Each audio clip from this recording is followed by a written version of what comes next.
Matapos sabihin ni PBBM na hindi daw niya ginawa ang pagbubulgar sa maanomalyang flood control for political purposes, ay na-real talk siya nitong si Ted Filon kung saan direktang sinabi nito na ginawa ito ng Pangulo upang iligtas ang sarili nito. Dahil kung nagkataon na iba ang nagbulgar ng katakot-takot na korupsyon na ito, ay malamang mararamdaman ng administrasyong ito ang nag-iinit na galit ng mga Pilipino. Si Pangulong Marcos Jr. sa balita natin kanina, sa kanyang interview, sabi niya hindi daw niya ang ginawa itong pagbubulgar ng iskandalong ito for political purposes. Pero ako tingin ko ho dito, ginawa niyo po yan, Mr. President, to save your presidency. Para iligtas ang inyong mga sarili. Kasi kung iba po ang nagbulgar nito, di ba? Bulagta na po marami. Kung sakasakali po sa mas magiging matinding galit.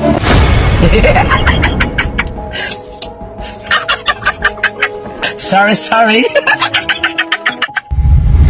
Malaking panghihinayang naman ang naramdaman ni Ted Filon dito sa magpinsang si PBBM at Martin Romualdez sa ibinigay na pagkakataon sa kanila ng taong bayan upang linisin sana ang namantsahan nilang apelyido noong nagdaang 1986 EDSA People Power 1 kung saan napalayas ang kanilang angkan sa Pilipinas bunga ng mga aligasyon ng korupsyon.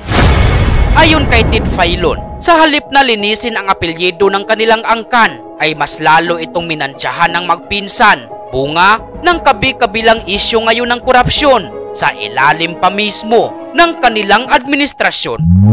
Ito lang po ang kumbaga pinakamalaking sayang dito ho kay Martin Romualdez.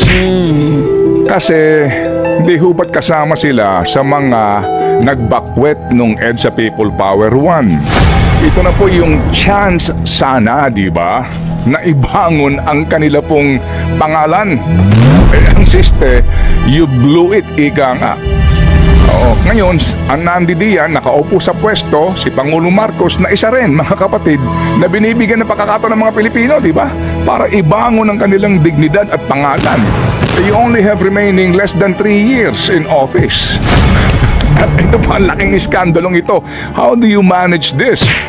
Di po ba? Kasi ngayon, well, mawalang ganang lang po, no? Kay former Speaker Martin Romualdez, wala, nag-exit ka na eto na. Nagbigay ka na naman ng mancha doon sa inyong apelyido. Na noon pa po naman na mantsahan nung panahon ng EDSA People Power 1. Hindi po ba yun naman I'm saying? I know what you're saying. Chance of redemption na sana. Chance of redemption. Yes. But you blew it. You blew it away, boy. Kasi, di ba? Anyway, sige, And may chance pa of redemption si Marcos Jr. Tignan natin. Oo, so Marcos Jr., don't blow it away. Tignan natin. Bunga ng pamalagi ang paghuhugas kamay nitong si PBBM sa isyu ng korupsyon sa ilalim ng kanyang administrasyon ay sinupalpal siya ni Ted Filon. Paano ba naman kasi nagdrama-dramahan itong si PBBM? Nakisyo, galit siya sa nangyayari ngayong napakalaking korupsyon, gayong hindi naman ito mangyayari kung hindi niya pinirmahan ang pinakakurap na budget sa kasaysayan na pinagmulan ng mga kontrobersiya ngayon ng pamahalaan. Hinabahaba ng proseso. Sa dinami-dami ng mga miyembro, paano nakalusot ang pinakakurap na budget?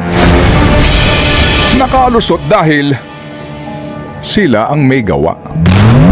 Ang dalawang kapulungan na dapat ay nagbabantay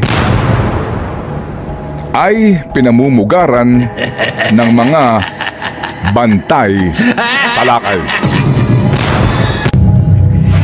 Sa pamamagitan po ng lagda ng Pangulong Ferdinand Marcos Jr. noong December 30, 2024 ay naging Republic Act number 12116 ang pinakakorap na budget sa kasaysayan ng ating republika. Panay reklamo ng Pangulo tungkol sa 2025 budget. Desyo, nagagalit siya. Kesyo, mangled beyond recognition. Kesyo, may binago siya pero pinirmahan pa din niya. Inaprubahan pa din niya. Ano pa nga ba't tayo po'y nasasadlak ngayon sa nakapangingilabot na iskandalong ito?